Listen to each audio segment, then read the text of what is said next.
ঝিনাইদহের মহেশপুর উপজেলার সীমান্ত এলাকায় ভারতের দখলে থাকা কোদলা নদীর 5 কিলোমিটার উদ্ধার করেছে বিজিবি। স্বাধীনতার পর থেকেই নদীটির বাংলাদেশ সীমান্তের ওই অংশ দখল করে সেখানে আধিপত্য বিস্তার করে আসছিল ভারতের বিএসএফ। 6 জানুয়ারি দুপুরে উপজেলার মাটিলা সীমান্তে কোদলা নদীর পাড়ে সংবাদ সম্মেলন করে এই তথ্যটি নিশ্চিত করেন বিজিবি মহেশপুর 58 ব্যাটালিয়নের অধিনায়ক লেফটেন্যান্ট কর্নেল আজিজুস শহীদ। কিভাবে বিএসএফ থেকে বাংলাদেশের সম্পত্তি দখলে আনলো বিজিবি?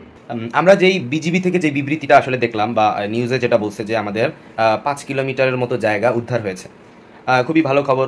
কিন্তু ভারতীয় আনন্দবাজার পত্রিকায় একেবারে ডিরেক্টলি বলা হয়েছে যে তাদের বিএসএফরা এটাকে আসলে ভিত্তিহীন বলে উড়াই দিচ্ছে, যে তারা আসলে বলতে চাচ্ছে যে এরকম কোনো ঘটনা ঘটে নাই বা ভারতের কোনো জায়গা বাংলাদেশের কাছে এখনও কোনো হস্তান্তর করা হয় নাই। তারা যেই 5 কিলোমিটার জায়গার কথা বলতেছে সেটা আসলে পুরো ভিত্তিহীন, এরকম বলছে।